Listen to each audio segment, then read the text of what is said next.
I am going to start this story off by telling you a little about me. My name is Robert Blake, Bobby, to my friends, which, by the way, I have very few. I just finished 5 years in the Marine Corps. 3 combat tours as an infantryman. You read that right? 5 years and 3 of them spent dodging bullets. Hard to believe I came home without a scratch. Not even a skinned knee. Bulletproof is what they called me. Well, maybe I was physically, but mentally that's a different story. I was diagnosed with anger issues caused by PTSD. That is the reason I am living with my grandmother out on the farm. Just trying to get over some things, but having a hard time fitting back into society. Even my family, at least my cousins, can't understand. Take, for instance, 2 weeks ago. I am at a little family get-together at my uncle's house. There were 4 cousins, all with their dates. Me? No, I have not met anyone yet. There was beer and loud music. 2 of my cousins are in the Navy and had just gotten back off a cruise to the Med. Guarding the southern coast of NATO, wow. To hear them tell it, they had saved the country from an invasion. By who? The French? Or maybe those back-loving Greeks? They acted like they had just come back from the war. Maybe it was the 5 beers I had consumed. Or maybe it was just that I was tired of listening to guys talk about how hard they had it, standing watch when it was cold or hot or at night. Well, I got angry and told them what I thought about their great act of patriotism. Then one of the girlfriends asked what I had done for my country. The silence was deafening. 5 years in the Marine Corps, 3 tours in Vietnam as an infantryman. I've killed better men than these 2 with my bare hands. I've held my buddies while a Navy corpsman tried to plug holes in their bodies to no avail. I've helped put those same friends in body bags, loaded them into a helicopter, and walked away. See, I told you I have issues. There were lots more I wanted to say, but why waste my breath? These kids would never understand. I got in my truck and left. Today finds me standing in front of the new Walmart. Grandma needed some new shoes, so I brought her here. While she is inside, I am smoking my 3rd cigarette.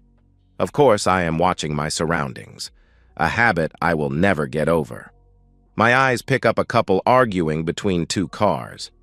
I am not going to get involved, I tell myself. Their voices get louder. I am not going to say anything, I promise myself again. Then she screamed as he hit her. She is on the ground and he is slapping her face and screaming, "You will do as I say," or... His foot was drawing back to kick her as I got there. I spun him around and told him not to touch her again. "Who the hell are you to tell me what I can do to my fiancé?" The girl looks to be about 18, maybe 20 years old at most. She is holding her face and crying. I reach down to offer her my hand, and she is about to take it when he screams, "Touch my girl and I'll kill you." A funny thought went through my head when he said that. I wondered how many guys in the last 5 years had thought the same thing.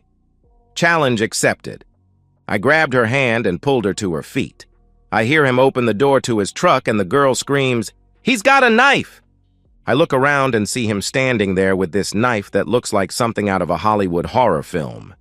It is big with a curved blade and the top is serrated. There is no blood groove like on the K-bar I trained with and carried for 5 years. I almost laughed, but I said, "Put the knife down and get in your truck and drive off.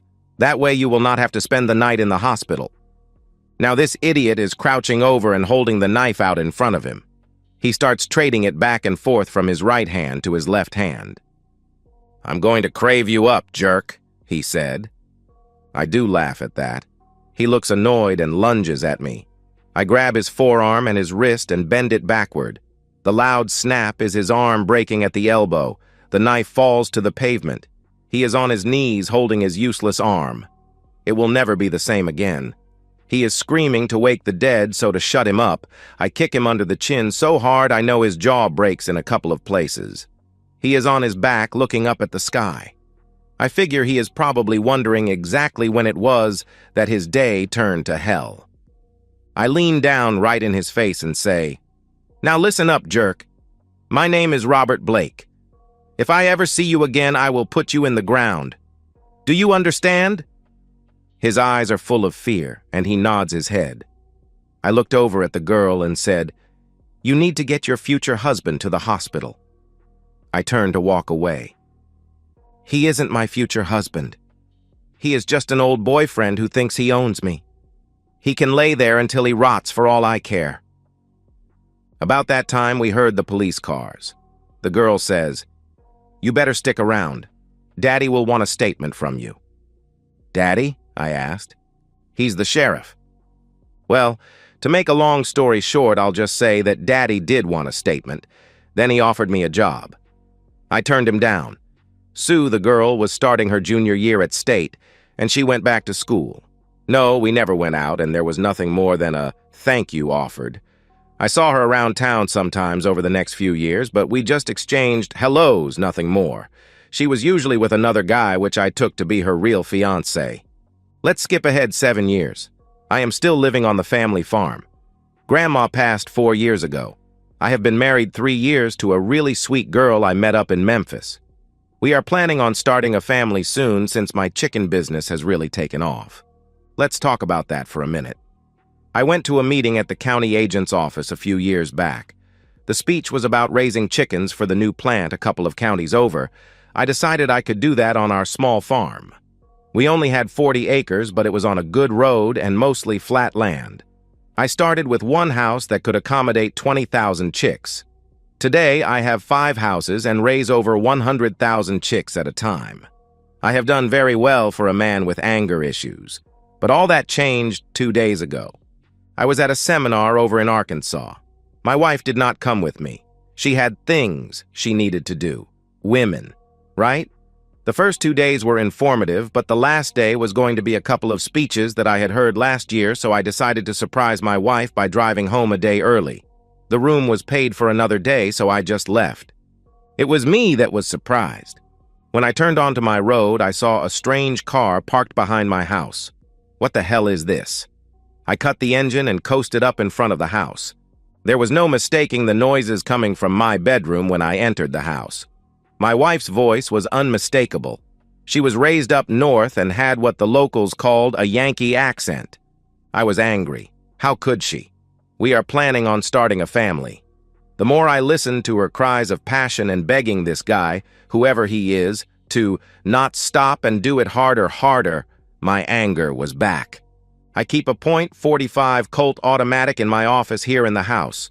There is a loaded 16-gauge pump shotgun in the corner on my side of the bed.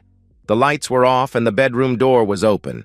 I could not tell who was with her in the dark, but when I turned the lights on, they both looked at me. It was my cousin, home from the Navy. She screamed and started to say something. I never gave her a chance. That hollow point round hit her on the bridge of her nose. He started to get up screaming, "Wait, it was her!" I imagine he was going to say it was her fault. I did not care. My next shot hit him behind the ear as he turned to grab the shotgun. I went into the kitchen, killing his thirsty work. I found 2 half-empty beer bottles on the table. Some party. I got a beer and sat down and thought about what I needed to do. Option number 1, call the sheriff and confess, then spend the next 25 years in prison. Hell no. Option number 2, get busy, clean everything up, bury the bodies and the car, then get back to Little Rock, Arkansas, where the conference was going on. I'll take my chances with option number 2. I had 10 hours to get everything done and get back to the seminar. I hauled the bodies out to his car along with the bloody sheets. I have a backhoe and I know how to operate it. I started it up and dug a hole. Not just any hole, anywhere. I dug it where I was planning on building my next chicken house. I went in and showered. I was back in my hotel room in time for the breakfast meeting. No questions asked. I had a meeting with the representatives from the chicken plant. I explained to them how I was expanding my operation by adding another chicken house. I also joked about getting home in time to take my wife to a new steakhouse in town. At lunch, I sat with a couple of friends and commented about how this time next year I planned on being a father. They made a few jokes about it. Then I left for home. When I got home, I started calling around to ask if anyone had seen my wife, Linda. Of course, no one had. My last call was to Roy's mom. "Aunt Brenda, have you seen or heard from Linda in the last few days?" "No, I have not. Is she not home?" "No." When I got back from the conference, she was gone and I can't seem to locate her." "That's strange. You think you should call the sheriff?" she asked. "I'm sure she will turn up. She probably just went to Memphis to shop and time got away from her. She likes to go shopping in Memphis about once a week. I guess that's where she is. By the way, how is Roy?" "Oh, Roy is all mixed up these days. You know he was on recruiting duty in Memphis? Well, he met a girl and he really fell for her. The problem is his recruiting duty is over, and he is going to have to go to the West Coast to report to a ship that is going on a 1-year cruise around the world. He is really upset about leaving his girl. He started a 2-week leave a couple of days ago. I think he wants to spend as much time with her as he can before he leaves." I told her to wish him luck from me and got off the phone.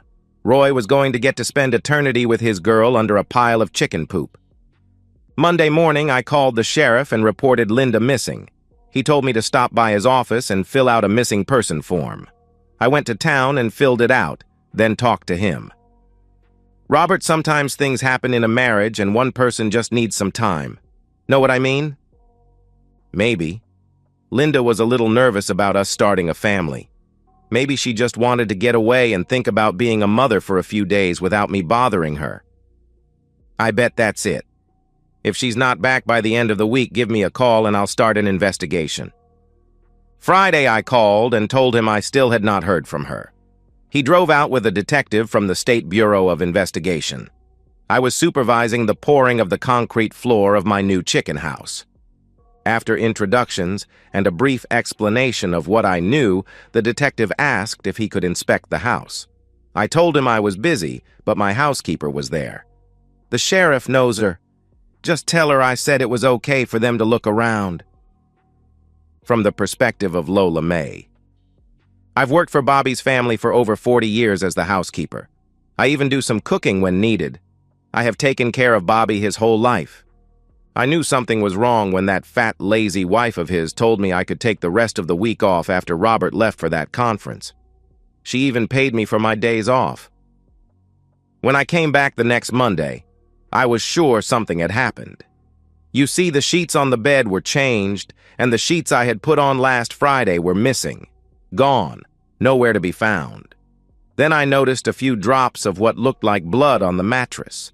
I poured bleach on them to get them out, then I flipped the mattress. I made sure to mop the floors with lots of Pine Sol. I was not really surprised when the sheriff and that detective came up to the house and wanted to look around. After they finished, they asked me to come in the living room and talk to them. "Lola May, it seems that Linda has gone missing. Do you know anything about that?" "She probably runs off with that boyfriend of hers. A couple of suitcases are missing along with some of her clothes and things. You know, like makeup and her hairdryer." "First I heard about her having a boyfriend," he asked. "Well, don't tell Bobby, I ain't for sure. But I do have my suspicions. I have been doing the laundry in this house for years, so I notice things." "Things like what?" asked the detective. "Things like on the days she goes to Memphis to shop and her clothes are in the hamper the next day smelling like a man's cologne, or her panties being all crusted up. But I never told Bobby because I got no proof. Just suspects." "We noticed a certain smell in the house this morning. What is that?" asked the detective. "Pine Sol. I mop the floors every morning with lots of it. If not, the house would smell like chicken poop." I guess they did because they left after thanking me and I ain't never talked to them again. And that's good, 'cause if happened what I think happened, it's best not to talk about it too much. Sheriff Simmons in the car with the detective on the way back to town.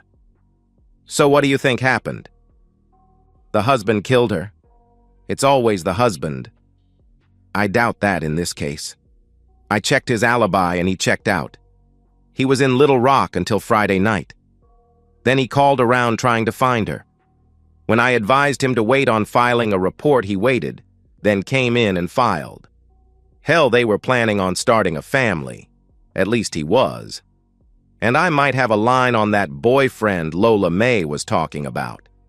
NIS, Naval Investigative Service, now called NCIS, is looking for a cousin of his that has disappeared. It seems his mother says he had fallen in love with some girl and did not want to go on a 1-year cruise around the world. I'm betting the girl is Linda, and they have run off together. That's what I am going to tell Bobby.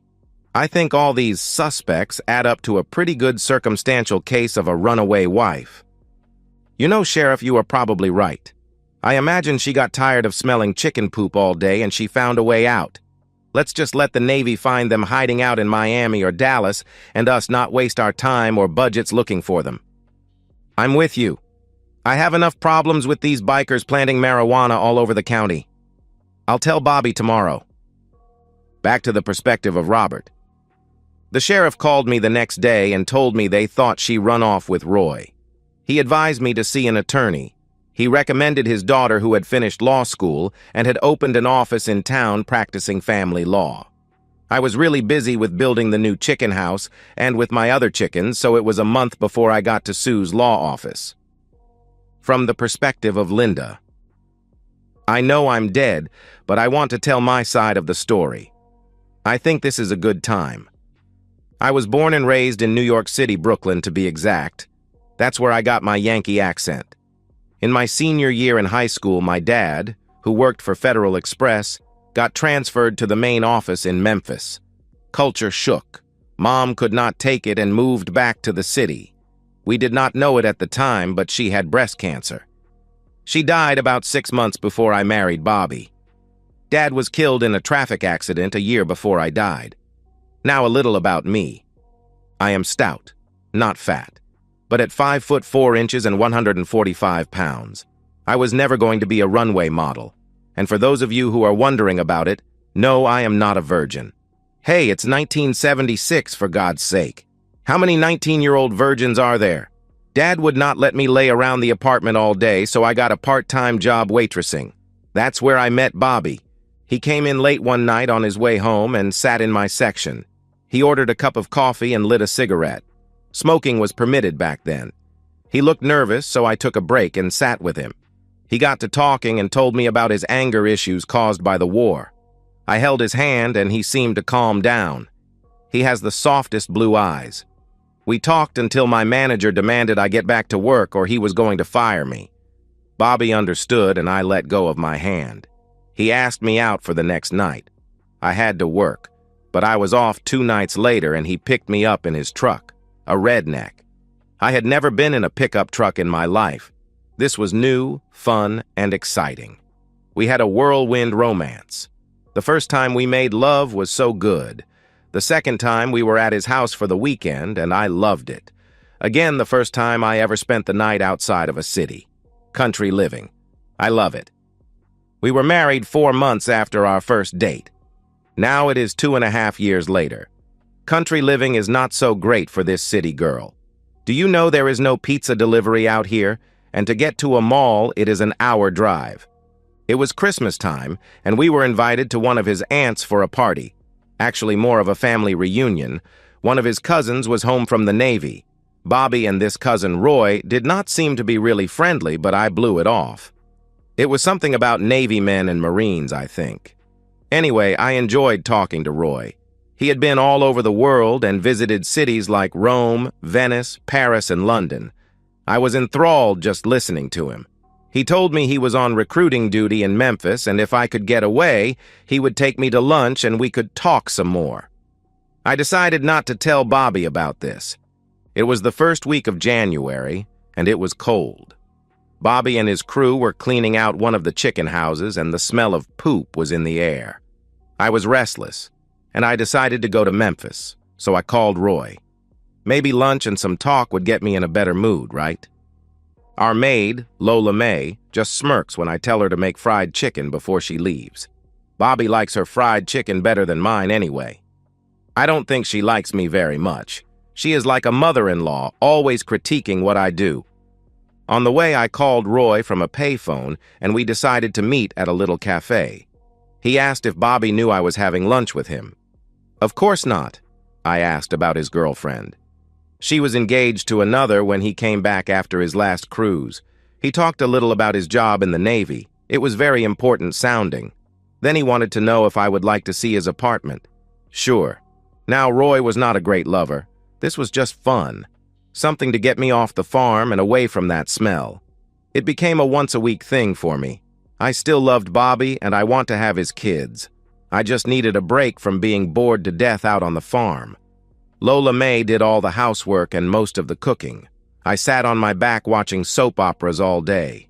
But every week I went to Memphis and Roy told me stories and then slept with me. The stories were better than the other part, but I enjoyed it. Then in May, Roy told me he was leaving for another cruise. He was going to miss me. I told him I would miss him also. Not quite the truth. I was tired of this sneaking around. Bobby and I had decided to start a family. So as soon as Roy left, I was going off the pill and getting pregnant. But I made one big mistake. I told Roy that Bobby was going out of town for a week. Roy was leaving in a few days, so I invited him out to the farm. I gave Lola May the week off with pay, and Roy showed up about 3 hours later. The first 2 nights were okay, I guess. I did not get the same thrill out of making love to Roy in Bobby's bed that Roy seemed to get. In fact, by the 3rd night, I was glad it was over. I would mess with him tonight then. In the morning, I would make him breakfast and he would be gone. We were in bed. Roy seemed to be having a hard time getting off, so I started trying to help him. Then the lights came on. I screamed. I saw the look in Bobby's eyes. I knew that look. I opened my mouth to start to say, "I love you." But suddenly everything went dark. I never felt a thing. Now I am forever buried under that chicken poop that I so much despised. Switching back to the perspective of Robert. Like I said, it was a month before I got around to going to see Sue, the sheriff's daughter and now an attorney. I told her my story. I started when I joined the Marines, the time in combat, and the anger issues. I told her about how I had met Linda and the life we planned together. Then I stopped. This girl has tears in her eyes. My plans of telling her how I came home to find Linda gone went out the window. I was not going to lie to her. "Sue, tell me about this attorney-client privilege thing." She told me how anything I told her would be kept secret if she was my attorney. Then she asked for $1. I handed her a 5. "Now I am officially your attorney," she laughed. I told her what had happened and where I buried the bodies. She is now laughing hysterically. "Did I just mess up telling you this? What's so damn funny?" "The exact same thing happened to me," she replied. "Sue, what the hell are you talking about?" "You remember how you saved me in the parking lot some years ago?" "Of course I remember," I replied. "Well, I vowed that nobody was ever going to treat me like that again if I could help it. When I turned 21, I got a concealed carry permit. I practice every week and I am always armed. In college, I met a man and fell in love with him. We married just after graduation. Then we started and finished law school together. We opened this practice here in town. Life was wonderful. One day I had depositions in Memphis. They were supposed to last 3 days. We finished up in 2 and I headed home. Imagine my surprise when I opened my door to find my loving husband on my couch with a friend of ours from college. I shot them both in a fit of rage. "What did you do?" I asked. "The only thing I could think of was to call Daddy. He told me to go to his house and he would take care of everything. About 4 hours later, he and his brother came in and told me I could go home. I was never to mention anything about what I had done. I did have to buy a new couch. Mine was missing." "Does he own a backhoe?" I asked. "No, but his brother, Uncle Tommy, does." Now we both were laughing. We decided to go get some lunch at the city cafe. Over lunch, we talked, and I asked her to go out with me that Friday night. We spent a lot of time together while my divorce from Linda for abandonment worked its way through the courts. Finally, I was a free man, and we married a month after my divorce was final. I moved into her house in town. She did not like the smell of chicken poop. Lola May, she likes the new house and she is a great grandmother to our kids. Life is good. Just in case anyone would like to know, I never asked Daddy about Sue's first husband, and he never mentions my first wife. One more thing. My father caught me laughing at the way Lola May said something once, and he said, "Never think that lady is stupid." Just because she talks slowly and in her own style of Southern English does not mean she thinks slowly. She is the smartest person in this house. She proved him right on more than one occasion. And that's the end of today's story. If you enjoyed it, please give this video a thumbs up and drop a comment below. Your support helps the algorithm push my content further. If you're new to the channel, don't forget to hit that subscribe button.